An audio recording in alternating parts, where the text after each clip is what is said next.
¿Y quién podrá luchar contra ella? También se le dio boca que hablaba grandes cosas y blasfemias, y se le dio autoridad para actuar 42 meses. Es lo mismo que decir 3 años y medio, o 1260 días, como también se dice en otro texto, Abrió su boca en blasfemia contra Dios, para blasfemar de su nombre y de su tabernáculo y de los que moran en el cielo. Se le permitió hacer guerra contra los santos y vencerlos. También se le dio autoridad sobre toda tribu, pueblo, lengua y nación. Y le adoraron todos los moradores de la tierra cuyos nombres no están escritos en el libro de la vida del Cordero que fue inmolado desde el principio del mundo. Si alguno tiene oído para oír, que oiga. Después en el versículo 11 habla de otra bestia. Si os dais cuenta, dice después di otra. No es la misma, es otra bestia. Pero si os dais cuenta, dice que esta bestia subía de la tierra. Sin embargo, en el capítulo 13, verso 1, dice que la primera bestia subía del mar. ¿Lo veis ahí? Vi subir del mar. El versículo 11 dice otra bestia que vi subir de la tierra. Son dos entidades completamente diferentes la una de la otra. A lo largo de la historia, la humanidad ha conocido muchos sistemas de gobierno. Ha conocido durante un tiempo, parte de la humanidad durante un tiempo conoció un sistema que ya prácticamente no existe, pero que se llamaba la teocracia. Era Dios el creador gobernando al pueblo y llevando la palabra a través de sus profetas, y fue un periodo muy hermoso de la historia donde Dios hacía las funciones de gobernante o de rey, su pueblo obedecía, y cuando Dios tenía que comunicarse o transmitir un mensaje al pueblo, como lo acabo de decir, lo transmitía a través de sus siervos los profetas. Después dice la Biblia que decidieron cambiar y dejar ese sistema y entraron en un sistema llamado monarquía. Y el rey moría y su hijo ocupaba el lugar, y en fin, todos sabemos que es otro sistema de gobierno. El mundo ha conocido la monarquía, la teocracia, el comunismo, el capitalismo, la democracia, gobiernos de derechas, gobiernos de centro, gobiernos de izquierda, gobiernos comunistas, gobiernos socialistas. En fin, hay cantidad de formas de llevar a este mundo, pues, por distintos caminos. Pero la Biblia nos habla de un nuevo orden, de un nuevo gobierno, que en cierto sentido tendrá un poco de todo lo que les acabo de comentar. Tendrá un poco de monarquía, un poco de comunismo, un poco de democracia, un poco de capitalismo. Será como una especie de mezcla, pero también es un sistema completamente nuevo. El hombre nunca ha visto ese sistema de gobierno que en los últimos tiempos se levantará, y se levantará del antiguo territorio que ocupó el Imperio Romano. Yo no sé cómo estáis de geografía y de historia, pero el antiguo Imperio Romano conquistó prácticamente todo el continente europeo, de punta a punta, todo el Magreb, todo lo que son las naciones del norte de África, y parte de Oriente Medio, incluido Siria, Egipto, Palestina y otros países más. De ese antiguo territorio romano, un territorio enorme, la Biblia nos enseña que en los últimos tiempos se formará un nuevo orden mundial, se levantará un gobernante que no sabemos su nombre, pero sí tenemos muchísima información acerca de este personaje, que no es un personaje de la mitología, ni es una especie de engendro entre algo espiritual y algo físico, sino que será un hombre de carne y de hueso, con padre, con madre, con genealogía, con lugar de nacimiento, con pasaporte, etcétera, etcétera. Digo esto porque a veces Hollywood y algunas películas muestran al famoso anticristo como una especie de relación entre Satanás y una mujer, y nace ahí una cosa que no sabe si es un demonio o es un niño. Olvídense de eso. El anticristo, y dicho sea de paso, el único en la Biblia que llama a este personaje el anticristo es el apóstol Juan. Esa palabra no aparece en ninguna parte de la Biblia, sino solamente cuando Juan habla de este personaje. Anticristo, alguien que se opone a Cristo, alguien que ocupa el lugar de Cristo, porque el anticristo no será un ateo.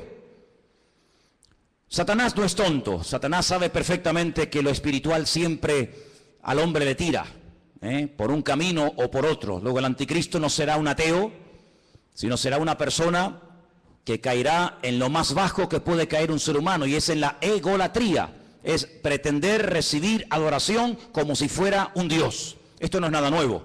Ya en Egipto, en Roma y en otros imperios se ha visto como el hombre ha querido ser adorado, Y al faraón se le llamaba el hijo del dios Ra, el hijo del sol. Y en Roma sabemos que miles de personas fueron matados y fueron asesinados y fueron quemados porque querían recibir adoración y querían incluso que se les presentara sacrificios y flores y reconocimiento.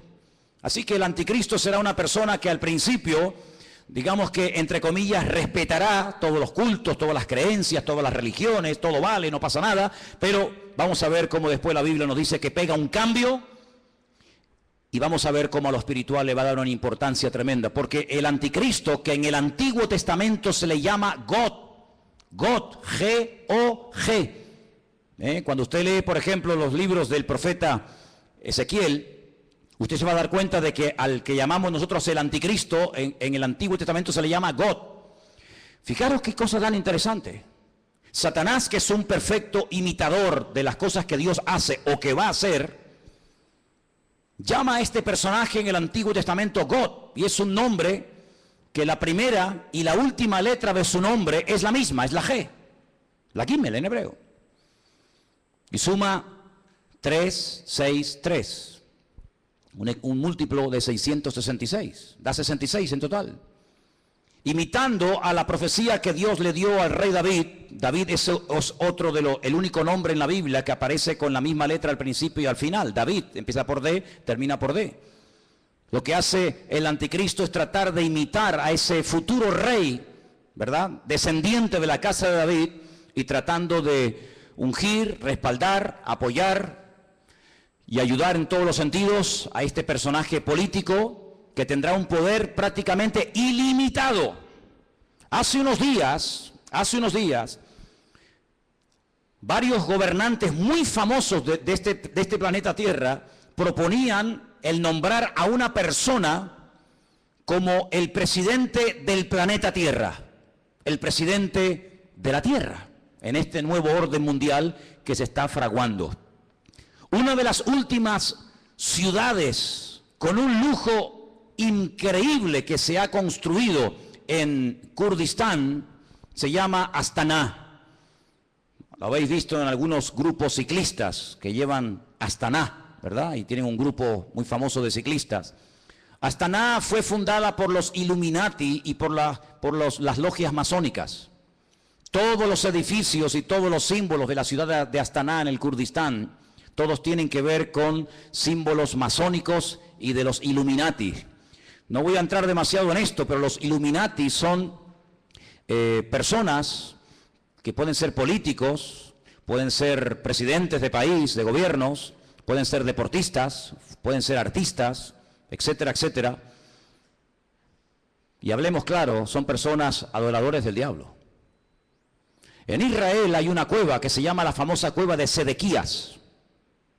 Se llama la cueva de Sedequías porque cuando el rey Nabucodonosor sitió la ciudad de Jerusalén durante más de un año, el rey que en ese momento gobernaba Jerusalén se llamaba Sedequías y huyó por esa cueva, y dice que lo alcanzaron en la llanura del valle de Jericó, que está como unos 8 o 10 kilómetros de allí. Y allí lo encontraron, le sacaron los ojos y se lo llevaron cautivo a Babilonia, a Irak. Y en esa cueva de Sedequías, de vez en cuando los famosos masones y Illuminatis se reúnen para hacer rituales. Quiero decirles que el presidente mundial de los Illuminati y de los masones es un judío llamado Rockefeller. Y en esa cueva se reúnen los de más alta graduación, los de nivel 33. Y allí hacen todo tipo de ritos y de ceremonias. Y ellos dicen que es allí, en uno de los lugares del mundo, de la tierra, donde Satanás hoy por hoy tiene su trono. No se olviden que Satanás no es un ser omnipresente que puede estar en todas partes al mismo tiempo. Satanás no puede estar en Madrid, en Estados Unidos, en Jerusalén, en Latinoamérica. Satanás es un ser que solamente puede estar en un sitio al mismo tiempo. Se mueve en el mundo espiritual, pero no tiene omnipresencia como es un atributo divino. Y es en ese lugar donde dicen los Illuminati y los masones que en forma de macho cabrío se presenta cuando hacen esas ceremonias en la cueva de Sedequías, y allí es donde reciben órdenes e instrucciones para las cosas que tienen que hacer. A algunos les puede sonar todo esto como a ciencia ficción, como a miedo, como a película, pero quiero decirles que el mundo espiritual, aunque no lo podemos ver con nuestros ojos de carne, es tan real como el mundo natural que constantemente estamos viendo. Date cuenta que, por ejemplo, ahora aquí dentro hay millones de voces en alemán, en arameo, en hebreo, en inglés, en chino, en japonés. Aquí dentro hay frecuencias, hay ondas, pero que no podemos ni verlas ni oírlas porque no tenemos un aparato de radio.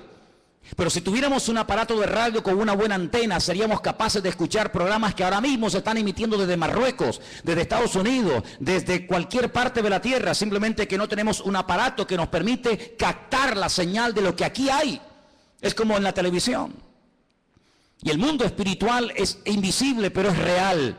Los demonios existen, Dios existe, los ángeles existen. Todo el mundo espiritual es tan real como el mundo en el cual nos movemos tú y yo cada día. ¿Cuántos dicen amén? Satanás, dice la Biblia, que tiene un título, es el príncipe de la potestad del aire. Él se mueve con una velocidad abismal en la atmósfera. Y en ese lugar es donde Satanás hoy por hoy tiene su trono. Recuerden que en el libro del Apocalipsis, cuando el Señor le habla a una de las 7 iglesias, a una, no a las 7, a una le dice: aguanten, tengan paciencia, van a ser probados, van a tener dificultades, pero resistan, yo estoy con ustedes, porque yo sé dónde ustedes viven, donde Satanás tiene su trono. ¿Dónde tiene su trono Satanás hoy en día? Pues allí, en la ciudad de Jerusalén, es donde Satanás se mueve, porque sabe que la ciudad de Jerusalén es la ciudad más importante del mundo. Es la ciudad donde el Señor Jesucristo pasó la última semana de su vida. Es la ciudad donde Él instituyó lo que conocemos como la Santa Cena, el pan y el vino. Es el lugar donde murió. Es el lugar donde resucitó. Es el lugar donde ascendió. Es el lugar donde en el día de Pentecostés descendió el Espíritu Santo en forma como de lenguas de fuego que se asentaron sobre más de 100 y pico personas que estaban allí. Es el lugar donde Zacarías capítulo 14 dice que Él volverá por segunda vez y pondrá sus pies sobre el monte de los olivos y el monte se partirá y desde allí gobernará a las naciones. Es el lugar donde dice la Biblia que todo ojo le verá y toda rodilla se doblará. Es el lugar donde vendrán los famosos 2 testigos del Apocalipsis. Es el lugar donde Dios tendrá su sede de gobierno. Es una ciudad mencionada en más de 3.500 ocasiones en la Biblia, en el Antiguo Testamento. Es una ciudad importantísima. Es un lugar donde se está orando permanentemente, de noche y de día, por esa ciudad, pero es un lugar también donde Satanás tiene puestos sus ojos, porque sabe lo que allí va a pasar y lo que allí ya está pasando. Así que el anticristo, no el falso profeta, sino el anticristo, el cuerno pequeño, como lo llama Daniel, el hombre de pecado, el hijo de desobediencia, el inicuo, esta persona cruel y despiadada, tendrá durante 3 años y medio un poder impresionante como no nos podemos ni imaginar. Esta es la última oportunidad que Satanás tiene para destruir a las naciones, para engañar al ser humano. Esta es la última oportunidad, la última bala en la recámara que le queda al diablo por hurtar, matar y destruir, dice la palabra de Dios. Así que se viene un sistema de gobierno que nunca en la vida el ser humano ha visto. Pero, como hemos leído, este hombre, este falso Cristo, este falso Mesías, el anticristo, dice la Biblia que hará alianza, escuchen bien, hará alianza, hará pacto y tendrá el respaldo económico y espiritual de un ente espiritual, por así decirlo, de un grupo religioso que la Biblia lo denomina la Gran Ramera o la Gran Babilonia. ¿Y quién es esta Gran Ramera? ¿Quién es la Gran Babilonia? Bueno, voy a leerles algunas cosas y ustedes lleguen a sus propias conclusiones. La Biblia dice en el libro del Apocalipsis, seguimos en Apocalipsis capítulo 17, que esta Gran Ramera, Babilonia, la madre de las rameras, que ha contaminado a toda la tierra, versículo 1 dice: vi a uno de los 7 ángeles que tenía las 7 copas y habló conmigo y me dijo: ven acá y te mostraré la sentencia contra la gran ramera, la que está sentada sobre muchas aguas. La palabra aguas en el libro del Apocalipsis no se refiere a agua, sino que la interpretación de aguas la tienen ustedes.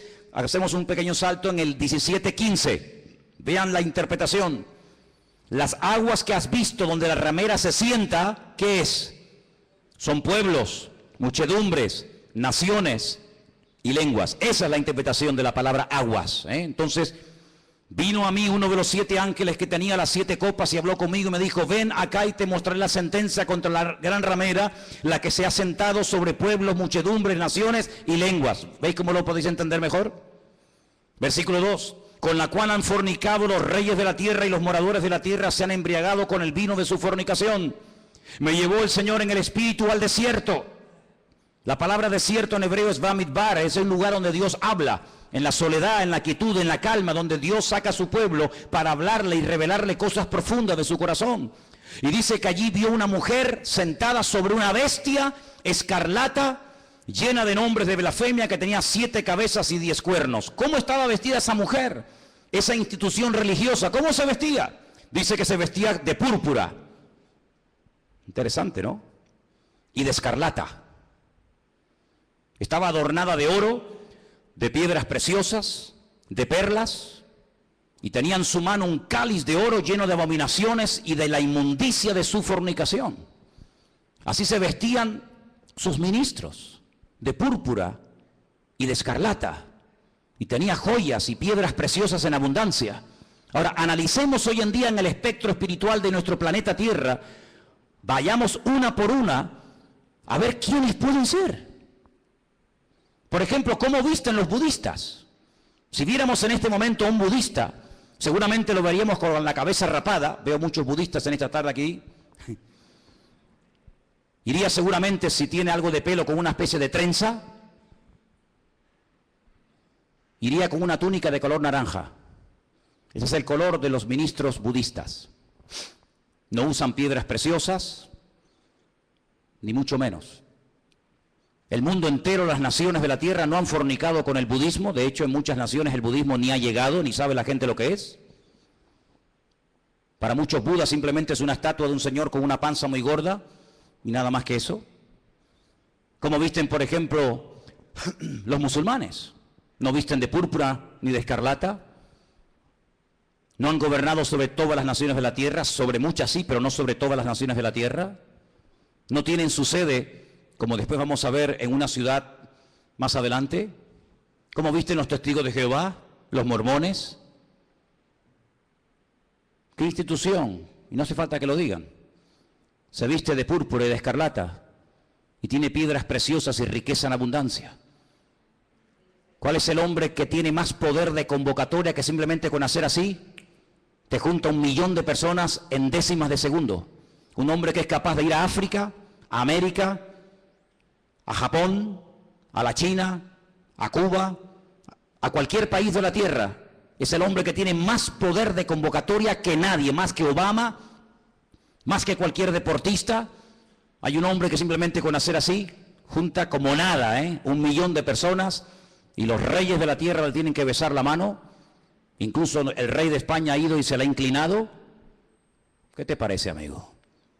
Y por si los datos te parecen cortos, en el versículo 18 dice, la mujer que has visto es la gran ciudad que reina, no que reinará, dice que reina sobre los reyes de la tierra. Allí donde la gran ramera tiene su sede. ¿Y cuál era la ciudad que en el momento de escribir el libro del Apocalipsis reinaba sobre toda la tierra? Si seguimos leyendo un poco más adelante, capítulo 17, versículo 8 dice, la bestia que has visto era y no es, y está para subir del abismo e ir a perdición, y los moradores de la tierra, aquellos nombres que no están escritos, no están escritos de la fundación del mundo en el libro de la vida, se asombraron viendo a la bestia que era y que no es. Es increíble, amados hermanos, ver cómo el anticristo se hará de la fuerza política, económica y espiritual de esta institución religiosa que la Biblia nos enseña que harán uña y carne en los últimos tiempos. Ahora bien, este anticristo no podrá hacer lo que le da la gana, sino que tiene un periodo muy corto de tiempo para llevar a cabo, digamos, su plan maléfico, que número 1 consiste en destruir al Estado de Israel. Hay una obsesión, siempre había una obsesión contra el judío. El judío es el chivo expiatorio de la historia. Cuando en Alemania había crisis y cuando Alemania no levantaba cabeza, incluso había perdido territorio en la Primera Guerra Mundial, ¿a quién se le echó la culpa? A los judíos.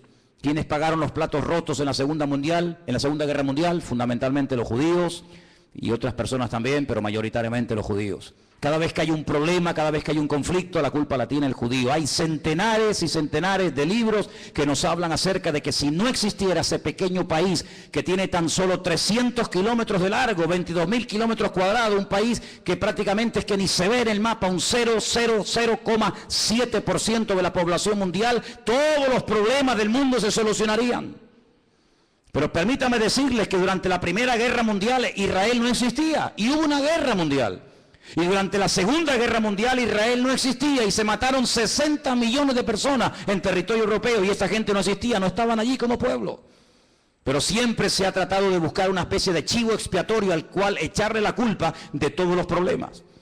Y hay muchos libros que dicen que si Israel no existiera, si ese país no existiera, si se arrasara completamente a esta gente, el mundo sería un mundo de paz, un mundo más equilibrado, un mundo donde no habría tantas guerras y rumores de guerras.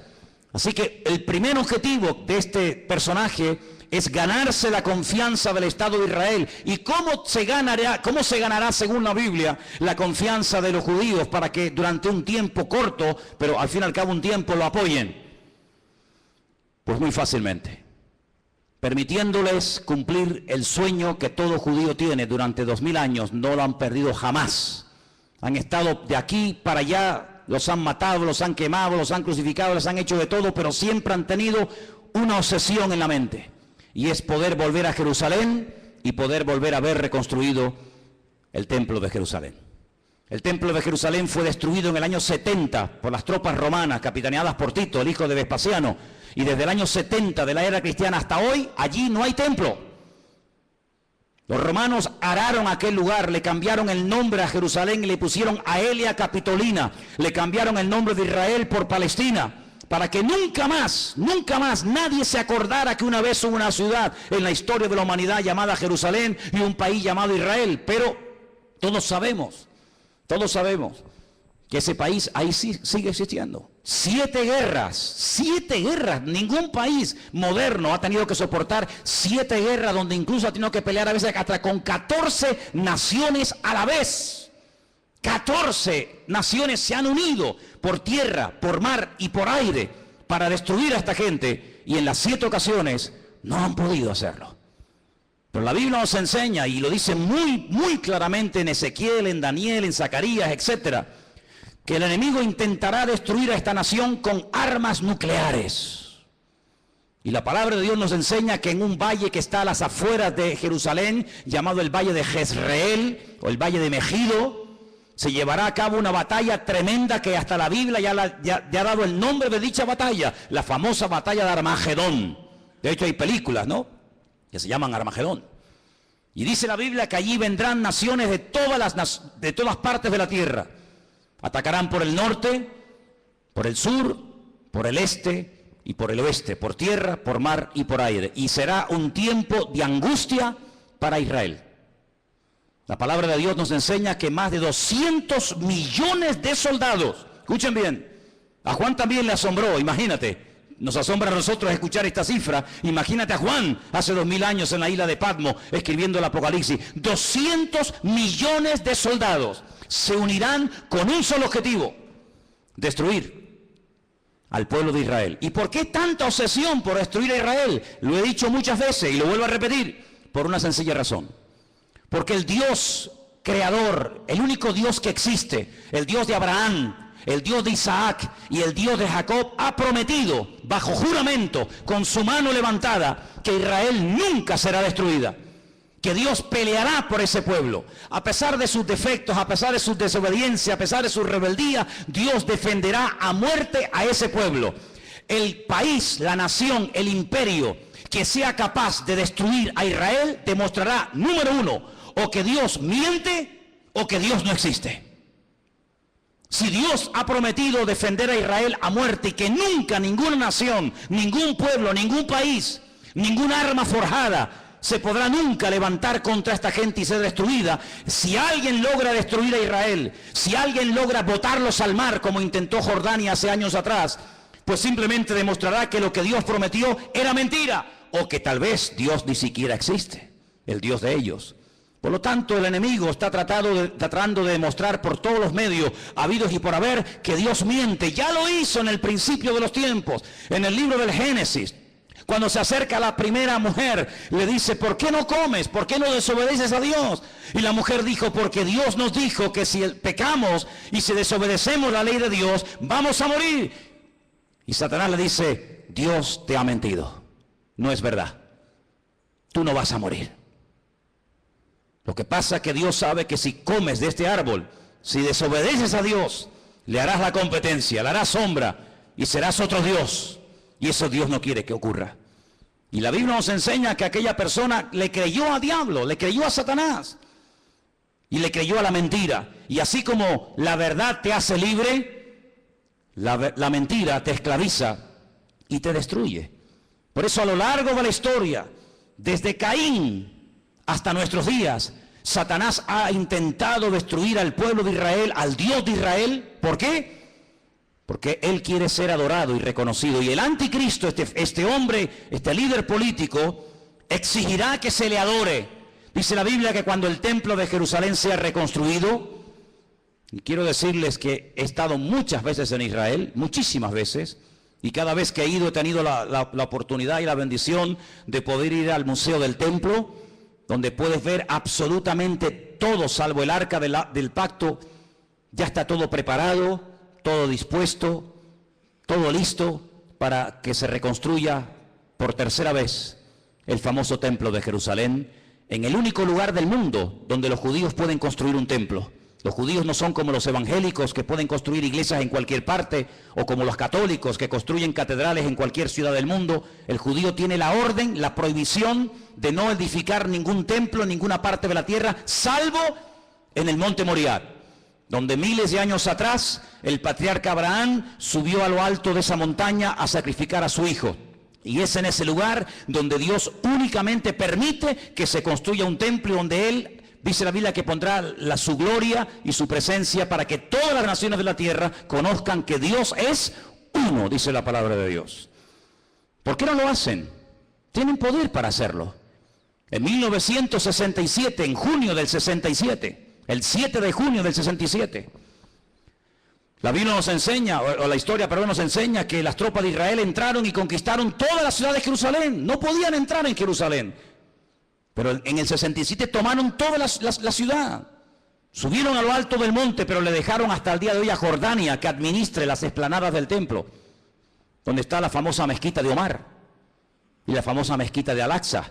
Pero es allí donde algún día, dice la palabra de Dios, que el templo será reconstruido. Y a los 3 años de ser edificado ese templo, nos dice en Tesalonicenses, justo a los 3 años, este personaje entra al lugar santísimo, lo profana, y entonces exige que todo el mundo le adore y le reconozca como el único Dios. Quiero leerles en 2 de Tesalonicenses capítulo 2, versículo 1, escuchen bien la lectura. Dice el apóstol Pablo, con respecto a la venida de nuestro Señor Jesucristo, de eso está hablando, y nuestra reunión con Él, os rogamos, hermanos, que no os dejéis mover fácilmente de vuestro modo de pensar, ni os conturbéis, ni por espíritu, ni por palabra, ni por carta, como si fuera nuestra, en el sentido de que el día del Señor está cerca. Nadie os engañe en ninguna manera, porque no vendrá sin que antes venga la apostasía, el desmadre, el descontrol total y absoluto. En ese ambiente de desmadre, de descontrol, de guerras y rumores de guerra, de crisis y más crisis, en ese ambiente se levantará el anticristo. Porque viene ofreciendo paz, viene ofreciendo seguridad y viene ofreciendo estabilidad a un mundo que entrará en caos y entrará en picado y no habrá forma de solucionar el problema. Vendrá la apostasía. Dice la Biblia que en los últimos tiempos muchos que se llaman creyentes o cristianos o seguidores de Dios o de Cristo apostatarán de la fe, llegarán a escuchar hasta espíritus engañadores, espíritus malignos, llegarán a creer en cuanta cosa rara y extraña aparezca por el escenario y se producirá un enfriamiento a nivel mundial por parte de muchos que se llaman creyentes. Dice, y el amor de muchos a consecuencia de que se ha multiplicado la maldad se enfriará. Y si aquellos días no fueren acortados, Nadie se podría salvar. Dice, más por causa de los escogidos, y por ahí están los listos de turno, que siempre dicen, no, pero los escogidos son los judíos, no somos nosotros. Eso es mentira. Están engañados. Si están enseñados, están engañados. La palabra escogido es ecleto. La palabra ecleto aparece en Primera de Pedro, cuando Pedro le escribe a gentiles, no a judíos, a gentiles, y les dice, vosotros que antes no erais pueblo, si eran judíos, eran pueblo. No, pero es que vosotros no erais pueblo, porque el único pueblo que Dios tuvo en el pasado fue Israel. Vosotros que no erais pueblo, ahora sois pueblo de Dios. Real sacerdocio, amén. Nación santa, pueblo escogido por Dios, para que anunciéis las virtudes de aquel que os llamó de las tinieblas a su luz admirable. Es decir, la palabra que toma Pedro, que es ecleto, es exactamente la misma que aparece en Lucas 21 y en Mateo 24, cuando habla de escogidos. Dios tiene solo un pueblo, Dios no tiene dos pueblos, Dios tiene un solo pueblo. Y en ese pueblo forman parte todos aquellos hombres y mujeres que han aceptado a Cristo como su Señor y Salvador personal. Punto. ¿Cuántos dicen amén? Y dice que si no fueren acortados aquellos días, pero por causa de los escogidos tiene que acortarlo, nadie se podría salvar. Entonces dice que cuando venga la apostasía, muchos, no todos, muchos se apartarán. Y estamos viendo gente que antaño predicaba el Evangelio, ya ni lo predican, ni sirven al Señor, ni se congregan. Y no se asusten ni se sorprendan. Pedro dice, hermanos, no os sorprendáis, como si alguna cosa extraña estuviera ocurriendo. Ya os hemos predicado, ya os hemos profetizado, ya les hemos escrito. Dice, y después de mi partida, yo procuraré que ustedes tengan memoria de esto, para que no se olviden, que muchos apostatarán de la fe, que muchos se apartarán, que muchos se olvidarán de Dios, incluso hasta lo van a renegar y lo van a rechazar. Dice que cuando venga, antes de que venga el Señor, tiene que venir la apostasía y se manifieste el hombre de pecado, el hijo de perdición. ¿Y qué hace este hombre? Versículo 4, se opone, se levanta contra todo lo que se llama Dios o es objeto de culto. No permite que haya todo tipo de religiones y todo tipo de creencias, sino que va a ser una persona que va a controlar el tema espiritual o religioso. Dice, y es de tal manera este personaje cruel, que dice que se sienta en el templo de Dios como Dios, haciéndose pasar por Dios. Y el único templo que Dios ha tenido y tendrá es el templo de Jerusalén. Por lo tanto, la Biblia nos habla clarísimamente acerca de que el templo de Jerusalén va a ser reconstruido otra vez. Sí, hermanos, otra vez va a ser reconstruido. Aunque nos parezca extraño, nos parezca imposible. También era imposible que hace 60 años esta gente tuviera un país llamado Israel, y es posible. Ahora vosotros sabéis lo que lo detiene, a este anticristo, a este personaje siniestro, macabro. Dice, vosotros sabéis lo que lo detiene, a fin de que a su debido tiempo se manifieste. Ya está en acción el misterio de la iniquidad, solo que hay quien al presente lo detiene hasta que él, no ella, él a su vez se ha quitado de en medio. Entonces se manifestará aquel inicuo. La palabra inicuo, pues es una palabra que significa un hombre cruel, sin principios, sin moral, un salvaje, despiadado, una bestia, hasta que ese inicuo sea matado con el espíritu de la boca del Señor y lo matará el resplandor de su venida. He hecho una lista de cómo, de todas las formas que la gente moría en los tiempos de la Biblia. Tengo una lista enorme.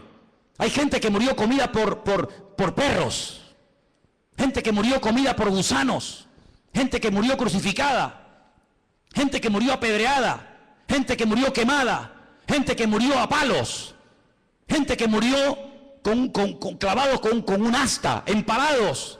Hay un montón de tipos de muertes en la Biblia, pero nadie ha muerto como morirá el anticristo. Dice que lo matará el resplandor de la venida de nuestro Señor Jesucristo. Así como el resplandor de la gloria del Señor tiró al suelo al apóstol Pablo y se convirtió y sirvió al Señor con toda su alma y con todo su corazón hasta el último minuto de su vida, el anticristo morirá no de forma natural, sino morirá por el resplandor de la gloria y de la presencia del Señor. Y dice la Biblia hasta dónde va a ser enterrado. Por ejemplo, si quieren saberlo, en Ezequiel 39, del 11 al 14, lean en casa este texto, repito, Ezequiel 39, del 11 al 14, y dice que allí, en Israel, en un valle, Dios le tiene preparada sepultura al anticristo para que todos los que pasen por aquel lugar sepan que hasta aquí, amigo, hasta aquí te permitió el Señor llegar y aquí tienes sepultura para que todo el mundo que pase sepan que hasta aquí llegó tu fuerza y llegó tu capacidad. ¿Qué te parece? Así que este personaje es un personaje político que tendrá el apoyo de esta institución llamada, según la Biblia, la Gran Ramera o la Gran Babilonia, y durante 3 años y medio atormentará a las naciones. Durante 3 años y medio tratará de llevar a las naciones al auténtico desastre y al auténtico caos. Y hay muchos datos acerca de este personaje en la Biblia. Les voy a leer algunos. Se van a quedar sorprendidos lo que la Biblia nos dice acerca de este hombre. Por ejemplo, en capítulo 7 de Daniel, miren lo que dice acerca de este personaje. Daniel 7. Los 10 cuernos significan que aquel reino se levantarán 10 reyes. Después se levantará otro, el cual dice será diferente, totalmente diferente. Hablará palabras contra el Altísimo, fíjate, está obsesionado con Dios. Hablará palabras contra el Altísimo, contra los santos del Altísimo y los quebrantará. Pensará, fíjate qué cosa, pensará en cambiar los tiempos y la ley. Hacer un calendario nuevo, leyes nuevas. Qué curioso que la semana pasada, a punto de que se firme este nuevo tratado de libre comercio, donde desaparecerán los aranceles y los impuestos que hay que pagar en la aduana y podrán viajar las mercancías desde China a Estados Unidos, de Estados Unidos a Europa, de Europa a Oriente Medio, etcétera.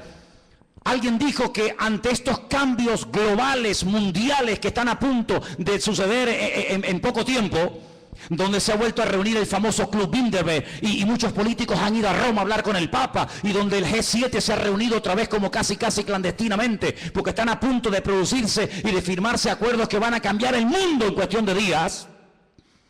Qué interesante que todo esto está ocurriendo aquí, en nuestras narices. Pero es interesante notar que en esa reunión alguien se levantó y dijo, y esto ha salido publicado en la prensa, que lo que hace falta es establecer un nuevo sistema también de justicia. Es decir, la justicia, las leyes, los abogados, los magistrados que tenemos en este momento no sirven, no pueden llegar a tener el control de la justicia que hace falta para estos cambios que se vienen. Hace falta otro tipo de jueces, otro tipo de abogados, otro tipo de fiscales. Qué curioso, cambiar las leyes. Una de las instituciones que el anticristo quiere cambiar es la justicia. Y quiere hacerlo lo más injusta posible. Parece que una paradoja, ¿no? La justicia que sea injusta. La ley del embudo, donde el que tiene cada vez tendrá más y donde el que no tiene cada vez tendrá menos. Querrá cambiar la justicia, la política, el orden social. Dice la Biblia que una de las cosas que harán los que tienen poder para dictar leyes es presentar leyes terribles como si fueran buenísimas. Y leyes que han sido buenísimas, que han preservado a las naciones de la destrucción, leyes con un principio moral, leyes con un principio de perdón, de misericordia, desaparecerán y a lo malo lo presentarán como bueno y a lo bueno como malo. El jefe de todos los masones de Europa, Jacques Chirac, expresidente de la República de Francia, padre de la Constitución Europea, incluso ha llegado a proponer que en un ambiente de libertad, de igualdad, el ser humano puede llegar a casarse con un animal y hacer una ceremonia oficial donde si te enamoras de tu vaca o de tu perro te puedes casar con él, o si tu perro se enamora de ti no sé si le dirás sí o no. Y eso es lo que él ha llegado a proponer, que todos los seres humanos sean equiparados al nivel de las bestias, y donde un animal puede casarse con un hombre con un animal. Y cosas terribles. En la Biblia nos habla como de engendros, donde se mezcla la biotecnología, donde se mezcla lo físico, lo espiritual, y verás cosas que tú te puesto que es un robot, un ser humano. Hay personas que ya están siendo operadas y se córtame las piernas y los brazos. Quiero otro tipo de piernas y de brazos, y ya están haciendo engendros y manipulaciones genéticas sin precedente en la historia de la humanidad. Qué curioso que la Biblia, desde el libro del principio de la Torá, prohibía todo tipo de mezclas y todo tipo de injertos y todo tipo de cambios, ¿verdad? Sin embargo, el hombre intentará cambiar los tiempos, intentará cambiar las leyes. Serán entregados en sus manos por tiempos y la mitad de un tiempo. Es lo mismo, 3 años y medio, 42 meses. Pero se levantará el juez con mayúscula, le quitará el dominio, será destruido y arruinado, y el reino y el dominio y la majestad y los reinos bajo el cielo serán entregados al pueblo de los santos, cuyo reino es reino eterno, y todos los dominios le servirán y le obedecerán al Rey de Reyes y al Señor de los Señores. ¿Cuántos dicen amén? Capítulo 8 nos da más datos sobre este hombre. Dice: y en cuanto al cuerno que fue quebrado, se levantaron otros 4 en su lugar. Significa que 4 reinos se levantarán de esa nación, aunque no con la fuerza de él. Estos 10 cuernos, constantemente, en esta tarde habéis oído 10 cuernos, 10 cuernos. Son 10 naciones que se van a unir en los últimos tiempos para pelear. Qué curioso que por primera vez en la historia ha habido una coalición de 10 naciones árabes que en este momento están atacando Yemen, en este momento están atacando Siria y otras naciones del Medio Oriente. 10 naciones, qué curioso, una coalición de 10 cuernos. Bueno, la Biblia le dijo a Abraham que 10 príncipes saldrían de sus lomos a través de Isaac, ¿verdad? Y dice en el capítulo 8, verso 23... al fin del reinado de estos, cuando los transgresores lleguen al colmo, se levantará un rey altivo de rostro y entendido en enigmas, imitando a Salomón, que dice que venían de todas las naciones de la tierra para hacerle preguntas difíciles, y a todo lo que le preguntaban él respondía. El anticristo tendrá una sabiduría impresionante, diabólica, pero la tendrá. No te olvides que el Señor, cuando creó a este ser tremendo, que no era en ese momento Satanás, sino un querubín, dice que lo dotó de una sabiduría espectacular, de una hermosura sin precedentes. Satanás es capaz de hablar en todos los idiomas de la tierra, de entender todas las cosas que jamás en la vida le podrán caber en el cerebro a ningún ser humano. Y todo eso se lo dará, dice la Biblia, poder, autoridad, respaldo, apoyo a este personaje. Verso 24, y su poder se fortalecerá, pero no con su fuerza propia. Causará grande ruina y prosperará. Qué curioso, por una parte causa ruina y por otra parte prospera. Qué tremendo que los que causan ruina a los demás siempre son prosperados ellos. Es interesante, ¿no? Causan ruinas, destruyen pueblos, saquean ciudades, hacen destrozo, pero estos que le arruinan la vida a millones de seres humanos, luego son los tipos más ricos del mundo. Y uno dice, ¿cómo es posible que este hombre que ha sido elegido por el pueblo, o se puso él teóricamente para ayudar al pueblo, no solamente nos complique la vida y nos arruine y nos mate, y encima el tipo este tenga fortunas en Suiza, sabe Dios dónde? Así será el anticristo. Hará arbitrariamente, es decir, hará lo que le da la gana. Destruirá a los fuertes y atacará al pueblo de los santos. Israel va a ser atacado, Israel lo sabe. En este momento solamente Irán, escuchen bien esto, solamente Irán. El otro día hubo una reunión a más alto nivel.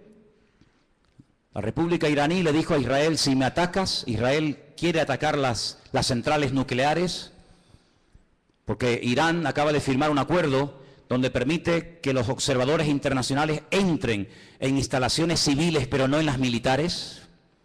Insiste continuamente de que todo el arsenal que Rusia le está proporcionando de uranio es simplemente para hacerle la vida a los iraníes más fáciles. Pero todo el mundo sabe, porque lo han dicho, no es nada que se oculte, porque lo han dicho, que el objetivo de ellos es literalmente hacer un festival nuclear en la ciudad de Jerusalén. Arrasar a Israel y borrarlos de la faz de la tierra. Israel se está pensando muy seriamente hace mucho tiempo atacar las bases militares nucleares.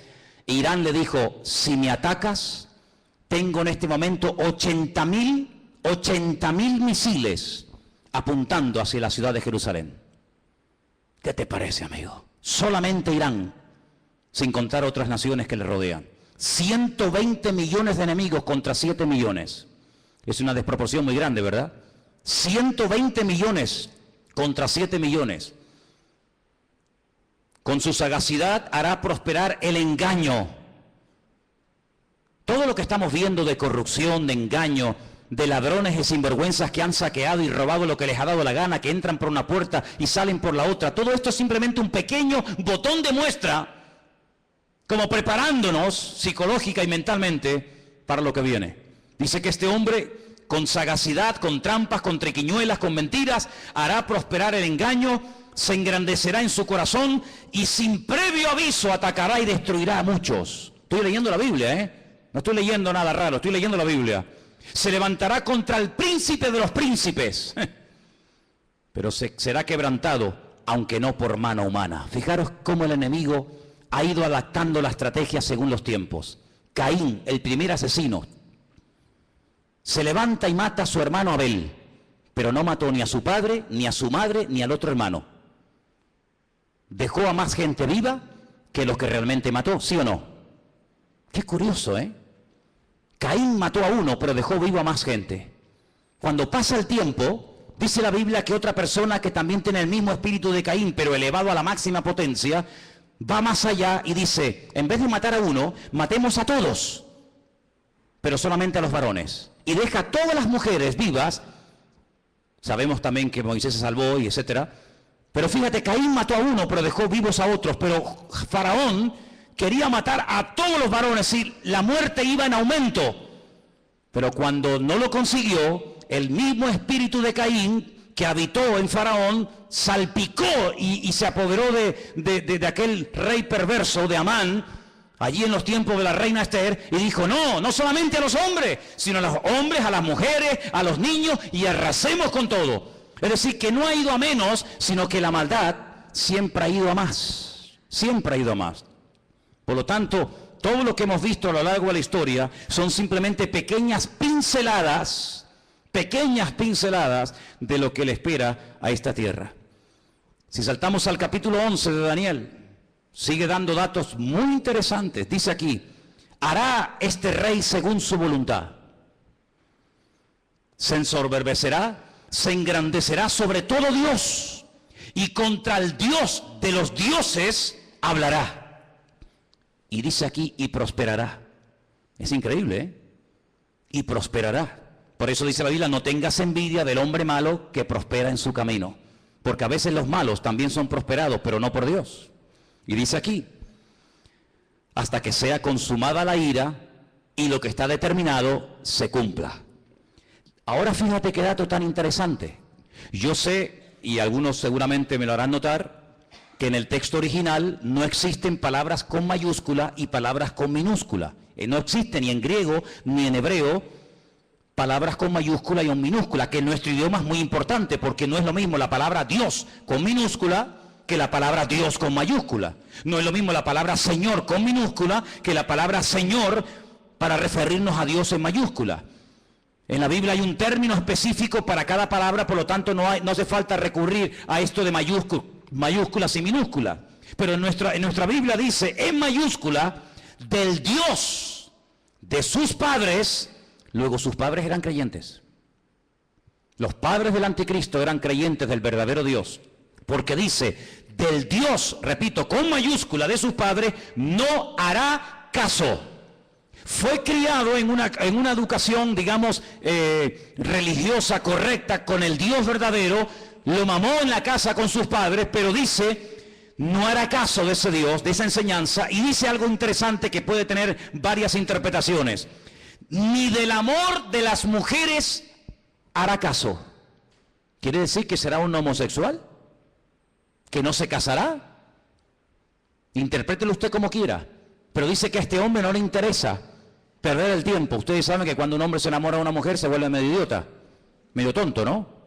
Por lo tanto, él dice, yo tengo un objetivo y si enamorarme de esta o de aquella me va a quitar mi tiempo, dice, ni hará caso de las mujeres. Increíble. No respetará a Dios alguno, porque contra todo se engrandecerá. Honrará en su lugar al Dios de las fortalezas. Y tú dices, ¿este quién es? El Dios de las fortalezas. No hará caso del Dios verdadero que sus padres le inculcaron y le enseñaron. Dejará ese Dios verdadero y comenzará a adorar, dice aquí, al Dios de las fortalezas. Ahora, el libro de Daniel es el único libro de la Biblia que está escrito en dos idiomas diferentes. Todos los libros del Antiguo Testamento están escritos en hebreo y los del Nuevo Testamento en griego, pero Daniel no.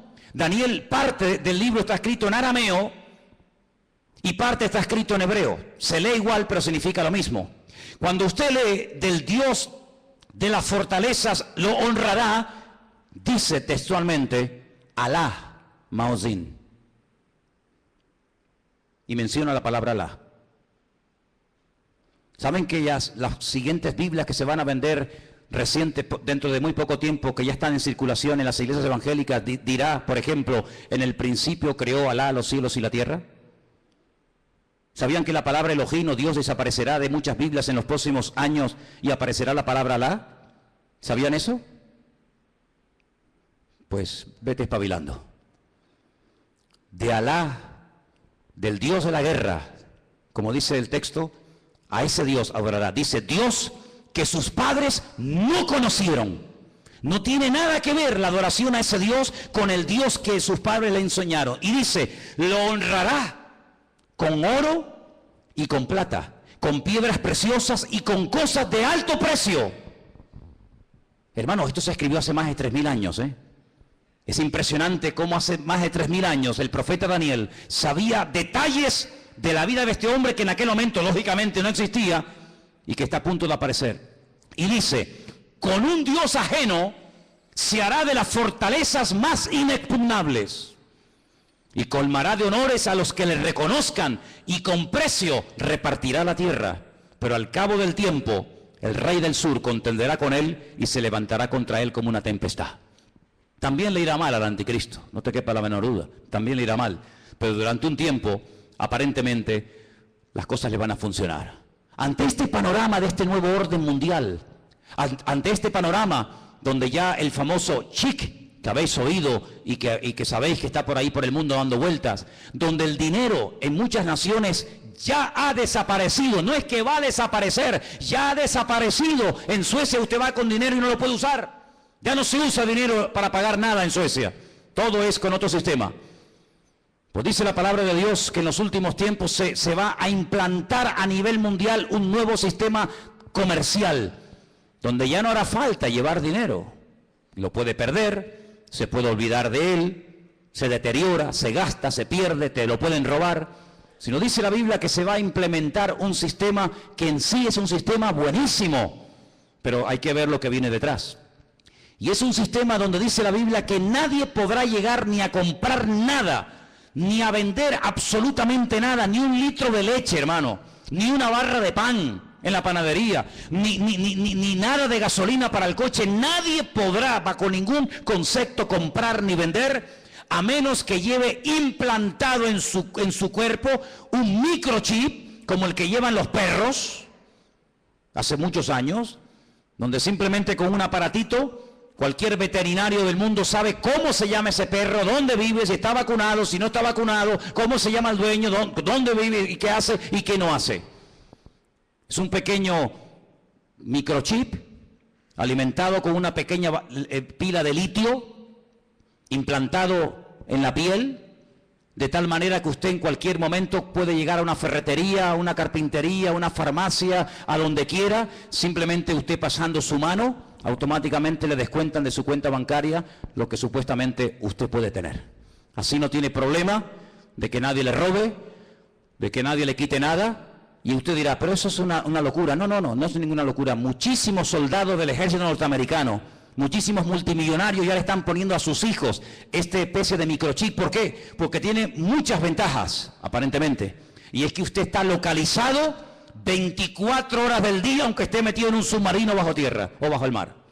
Usted está localizado permanentemente, porque los satélites captan esa señal, captan esa radiofrecuencia en cualquier lugar donde usted se encuentre. ¿Cómo podía saber Juan, un pescador de Galilea, hace 2000 años atrás, en un pequeño país llamado Israel, que algún día en el mundo, en el planeta Tierra, habría un sistema tan sofisticado, donde la gente ya no usaría dinero para comprar, ni para vender, ni para viajar, sino que simplemente llevando ahí una especie de chique en la mano, pasándolo por una especie de escáner o de máquina, la gente podría llevar una vida normal? ¿Cómo podía ese hombre saber eso hace 2000 años?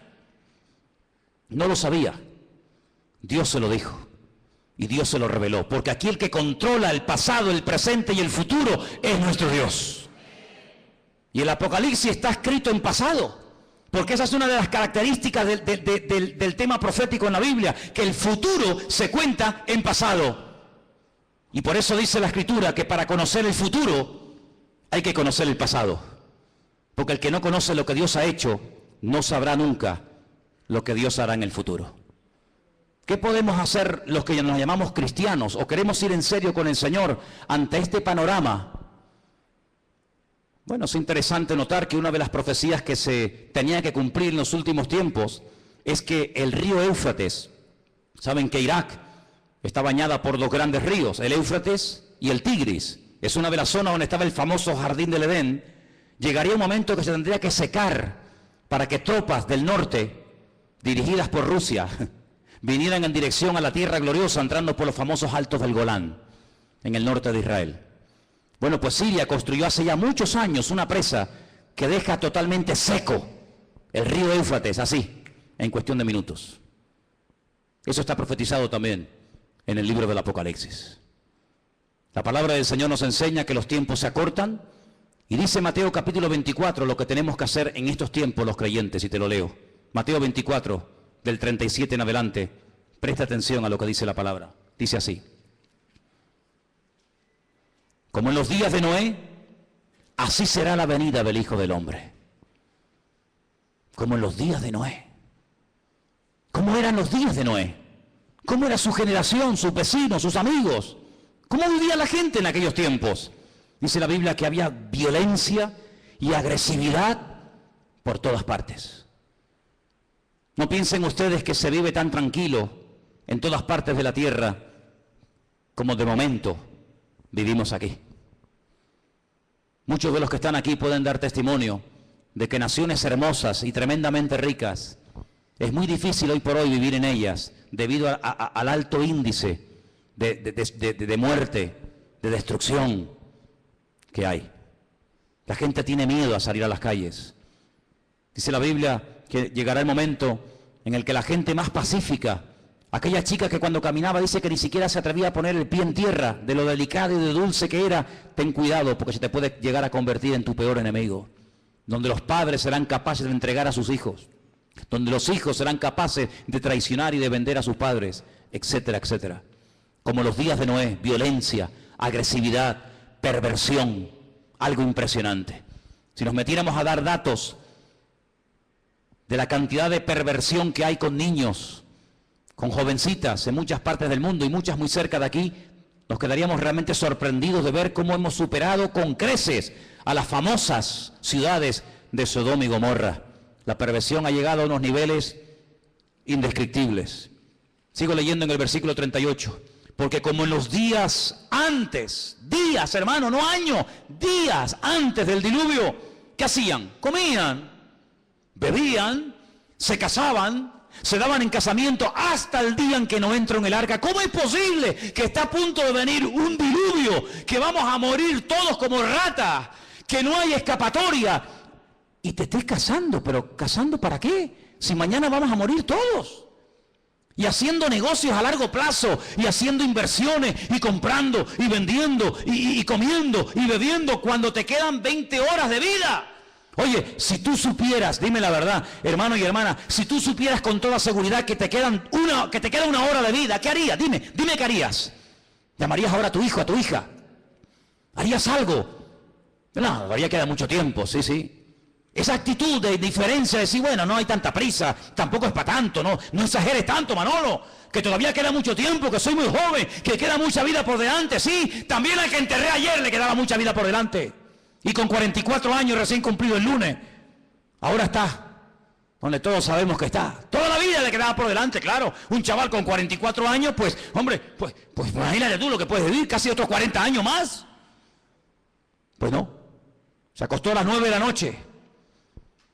Y a las 7 de la mañana, su vida se apagó. ¿Qué te parece? Días antes del diluvio, Noé estuvo predicando y diciendo a la gente, viene el diluvio, que Dios va en serio, Dios te ha dado oportunidad, otra, y mañana, y pasado, y nada, y no hacían caso. Así será la venida del Hijo del Hombre. Dice, no entendieron. Oye, ¿no te ha pasado? Gente inteligente, gente con más o menos un mínimo de cultura, un mínimo de, no sé, de luz, que tú le hablas de cualquier cosa y todo lo entienden. Le hablas de política, 3 horas hablando de política. Le hablas de fútbol, va, pero yo te cuento. Le hablas de lo que quieras. Tocas el tema de la Biblia, tocas el tema del Señor y son los más torpes del mundo.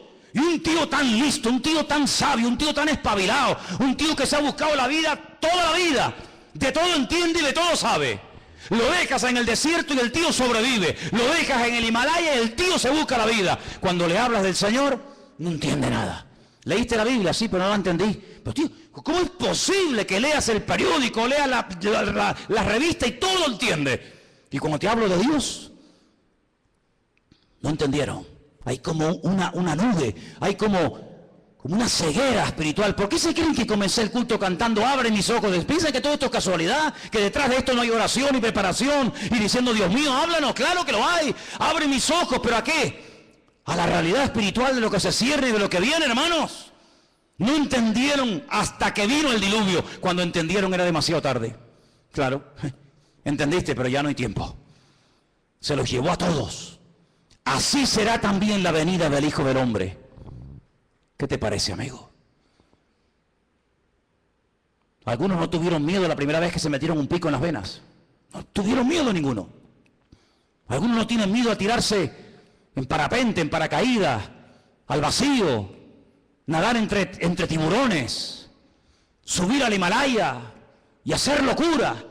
Y venga a beber, y otra. No tienen miedo, pero cuando llega la hora de poner ese valor al servicio de Dios, son unos cobardes. Y la Biblia los llama así, La gente que no tiene valor para creerle a Dios los llama cobardes. Valientes para lo malo, cobardes para lo bueno. ¿No entendieron? Dice, pero por eso estarán dos en el campo. Uno se va y otro se queda. Dos mujeres estarán moliendo en un molino. La una será tomada y la otra será dejada. Y ahora viene la palabra, escúchala. Velad, velad. Porque no sabéis a qué hora. Es verdad. Pero tal y como están las cosas, la hora no la podemos saber. Pero ¿qué quieres que te diga? Viendo todas las piezas del puzzle, uno las va juntando por aquí, las va juntando por allá, lo que oye por aquí, lo que oye por allá, lo que me cuenta fulano, lo que yo he leído, lo que me han contado, lo que yo veo tal, y va juntando y dice, Dios mío, nos queda poco, la hora imposible. Pero el Señor está cerca. ¿Cuántos lo saben? Sabed esto, que si el padre de familia supiera que hora el ladrón va a venir, velaría y no dejaría minar su casa. Lógico.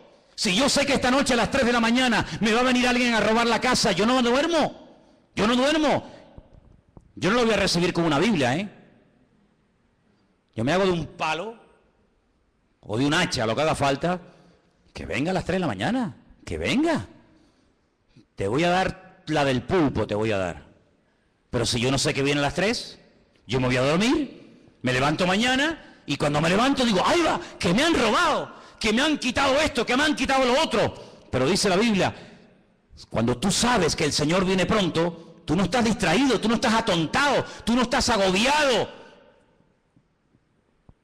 ¿Qué es lo que hace el diablo? A uno los revienta a trabajar, como a los judíos en Egipto. Que trabajen como mulas. Así no piensan. Así van a llegar a la noche a la cama rendidos. Pero el diablo también a otro le dice, no trabajes tanto. ¿Para qué trabajar tanto?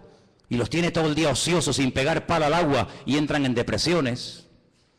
Se aburren, comienzan a tontear con esta, a tontear con el otro, mensajitos a este, mensajitos al otro. Entonces los dos extremos. O te revienta a trabajar, para que no tengas tiempo ni para orar, ni para leer la Biblia, ni para congregar. No, estoy muy cansado, no puedo. No, es que no tengo tiempo. O te lleva al otro extremo y dice, no pegues un palo al agua, no seas tonto. Y estás todo el día buscando un juguetito en lo que entretenerte. ¿Qué te parece? El diablo no es tonto, El diablo no es tonto. Sabed esto, que si el padre supiese a qué hora habría de venir, velaría y no dejaría minar su casa. Por lo tanto, tenéis que estar preparados, porque el Hijo del Hombre vendrá a la hora que no penséis. ¿Cuántos dicen amén? Os voy a dar una cita para que la leáis tranquilamente en casa. Se titula El Anticristo. Está en 1 de Juan 2, del 18 al 24. El Anticristo. Una de las características de este hombre, ¿cuál será? Ahí está. 1 de Juan 2, del 18 al 24. Algunos dirán, bueno, pero cuando, hermano, las cosas se pongan feas, difíciles, cuando empiece a ocurrir todo esto, los creyentes no vamos a estar, ¿no? Entonces, ¿para qué se escribió la Biblia? Si no vamos a estar, ¿para qué se escribió? Tanta tinta, tanto libro, tanta literatura, tanta advertencia, tanta profecía, tanto mensaje. Si al final no vamos a estar, está perdiendo el tiempo. Es que se escribió tanto para que el pueblo de Dios no fuera sorprendido. Alguien dijo hace 150 años, escucha bien esto, hace 150 años, alguien dijo, tranquilos hermanos, cuando empiecen las persecuciones, cuando empiecen las matanzas, cuando empiece el mundo a ponerse difícil y duro, el Señor arrebatará a su iglesia y aquí no estaremos ninguno. Esto lo dijeron hace 150 años. Es decir, durante 2000 años los creyentes se han estado preparando para servir al Señor a las duras y a las maduras, con persecución o con aplausos. Pero claro, por ahí cayó en buena tierra, entre comillas, la enseñanza de que los creyentes no iban a estar en tiempos de persecución. Sin embargo, nuestros hermanos de Irak, de Siria, de Corea del Norte y de tantas y tantas naciones que están muriendo quemados, vivos, apaleados, crucificados, degollados como si fueran animales, ¿son ellos creyentes o no? ¿Estarán ellos en pecado y por eso Dios les paga así? Cuando dice la palabra de Dios que los mártires nos tienen que dar ejemplo a todos y a cada uno de nosotros. Por lo tanto, velemos y oremos, porque las cosas no van a ir a mejor. Todo esto de pactos, que si Podemos, que si el PP, que si... Hay algunos que son tan ingenuos, tan tontos, que creen que todo se va a solucionar a base de habla, que te habla y promete y te doy, y tú aquí y tú allá. El Señor dice, la maldad se multiplicará. Y les sorprenderá a todos, me da igual del signo que sean, como los dolores a la mujer que está a punto de dar a luz, dice, y no escaparán, sino que vendrá sobre ellos la destrucción repentina. Nosotros no tenemos la confianza puesta en el PP, yo por lo menos no, a lo mejor alguno aquí sí. Yo no confío ni en el PP, ni en el PSOE, ni en Ciudadanos, ni en el otro, ni el Melena, yo no confío en ninguno de ellos. Porque todos son hijos del diablo. ¿O no? ¿O no? Porque estás conmigo o estás contra mí. ¿Cómo voy a poner yo mi confianza en el hombre? Maldito el hombre que confía en el hombre. Nosotros ponemos nuestra confianza en el Señor, Dios Todopoderoso. Él no nos va a fallar. Estemos en el diluvio, estemos en la tormenta, estemos en la cárcel o estemos fuera, yo estaré contigo todos los días hasta el fin del mundo y nadie te podrá hacer frente en todos los días de tu vida.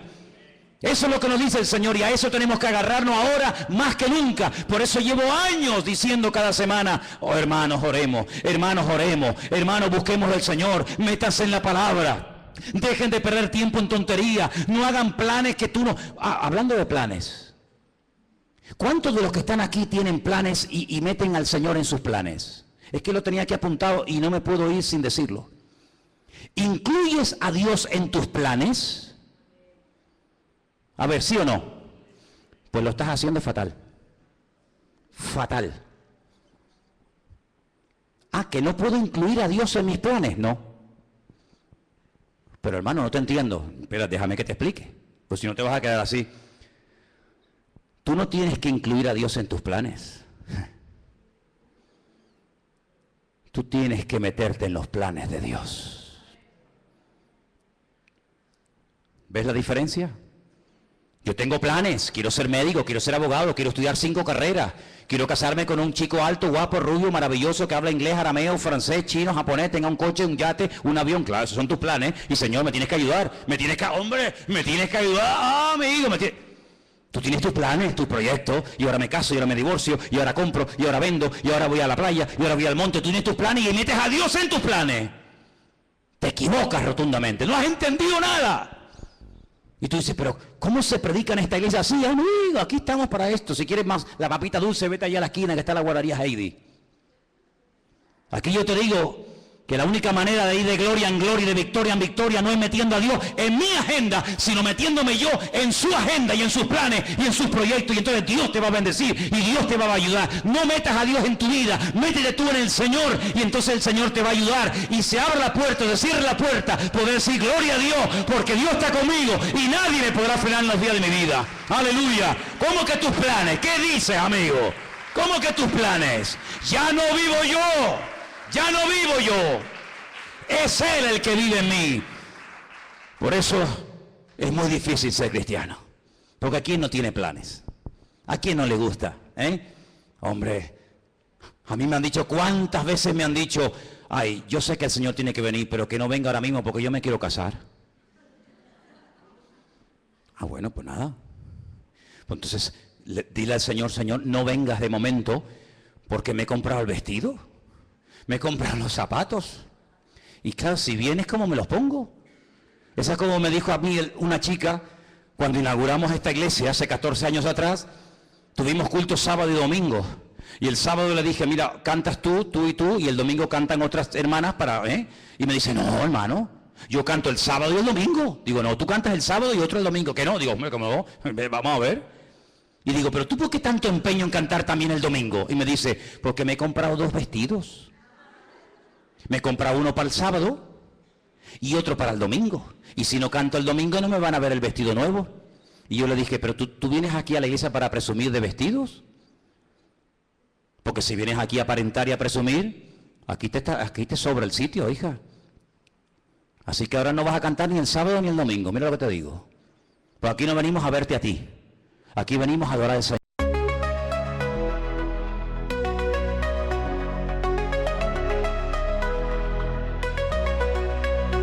In the haze of neon dreams I wander through the night, lost in a sea of stars where your whispers take flight. Electrified emotions, they dance around my heart in this digital garden where we never have to part. Shadows blend with colors as the beat sets me free. Every note a memory, every rhythm you and me. Echoes of you in synth waves, feel you near in the pulsing haze. It's such a world where we collide. You lost the rhythm in my mind. With the glow of city lights, our shadows intertwine in this kaleidoscope of love where the past and future align. With every step I take, I feel your presence strong, and this digital symphony where our hearts belong. Shadows blend with colors as the beat sets me free. Every note a memory, every rhythm you and me. Echoes of you in synth waves, feel you near in the pulsing haze. It's such a world where we collide. You lost the rhythm in my mind. And in silence between the beats I find your voice. In the flicker of the lights I see your choice. Together in this dream we'll never fade. In the echoes of our love will always stay. Echoes of you in the synth waves, feel you near in the pulsing haze. It's such a world where we collide. You lost the rhythm in my mind. Music fades away in the quiet of the night. Your echoes stay with me in the softest light. In this digital garden where our love resides. In the echoes of you, I'll always confide. As the music fades away in the quiet of the night, your echoes stay with me in the softest.